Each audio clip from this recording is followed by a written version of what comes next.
கொஞ்சம் மாதத்துக்கு முன்னாடி நமக்கு ஒரு கமெண்ட் வந்துருந்துச்சு. ஸோ ஒரு கேள்வி மாதிரி கேட்டிருந்தாங்க. நல்ல கேள்வி தான். அதுக்கு என்னால் முடிஞ்ச வர பதில் சொல்லாமேன்னு நினச்சேன். என்னென்னா அவங்க வந்து ஒரு 3 பிரேஸ்லெட் வாங்கியிருக்காங்க. பட்டர்ஃப்ளை செட்டு வந்து வாங்கியிருக்காங்க ₹130க்கு. நம்மக்கிட்ட இல்லை, வெளியே.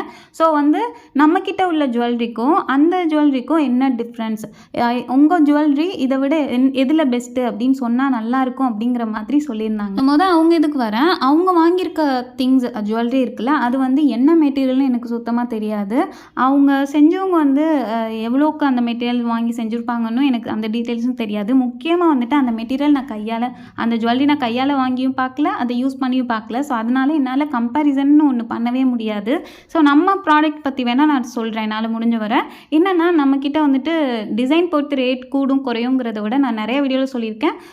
குவாலிட்டி பொறுத்து தான் ரேட் வந்து கூடுறதும் குறையிறதும். ஒரே மாடலில் வந்துட்டு கம்மி காசுலேயும் கிடைக்கும், நல்ல குவாலிட்டியான வேணும்னா கூட காசுலேயும் கிடைக்கும். அப்புறம் இன்னொன்று முக்கியமாக நம்மக்கிட்ட கஸ்டமைஸ் தான். ஸோ வெளியில் ஷாப்பில் வாங்குறப்போ கஸ்டமைஸ் பண்ணி இந்த சைஸ்க்கு வேணும், இந்த கலருக்குள்ள வேணும், இந்த டிசைன் அப்படின்னு சொல்லிட்டு கேட்டு வாங்க முடியாது. நம்மக்கிட்ட வந்து கஸ்டமைஸ் அவைலபிள். ஸோ மோஸ்ட்லி நம்மக்கிட்ட வர கஸ்டமர் எல்லாம் அப்படி தான். ஹேண்ட் சைஸாக இருக்கட்டும், லென்த்து இவ்வளோ வேணும் அவ்வளோ வேணும் கேட்டு வாங்குவாங்க. ஸோ அது சும்மா ஒரு வித் ப்ரூஃபோடு நான் உங்களுக்கு காட்டுறேன். ஸோ ரைட் சைடு உள்ளது அயன் மெட்டீரியல். இது நம்ம யூஸ் பண்ணிட்டு இருந்தது. லெஃப்ட் சைடு வந்துட்டு ஆன்டி டர்னிஷ் இப்போ நம்ம யூஸ் பண்ணிட்டு இருக்கிறது.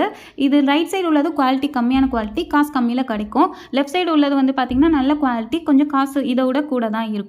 இப்போ இதை வந்து நான் ஆங்க்லெட்டாக ஒரு 3-4 மந்த்ஸ் காலில் போட்டே யூஸ் பண்ணி பார்த்தேன். ஏன்னா அப்போ தான் தண்ணியில் பட்டு நமக்கு அந்த குவாலிட்டி தெரியும். யூஸ் பண்ணுறப்போ இந்த 2 மெட்டீரியல் எவ்வளோ டிஃப்ரென்ஸ் பாருங்கள். இப்போ நான் சென்டரில் வச்சுருக்கிறது யூஸ் பண்ணது, சைடில் 2 வைக்கிறேன் பாருங்கள், யூஸ் பண்ணாத புதுசு. ரைட் சைடு உள்ள அயன் மெட்டீரியல் எந்த அளவுக்கு வந்து டிஃப்ரென்ஸ் தெரியுது பாருங்கள், யூஸ் பண்ணோன்னா ரொம்ப ஒரு மாதிரி கருத்த மாதிரி.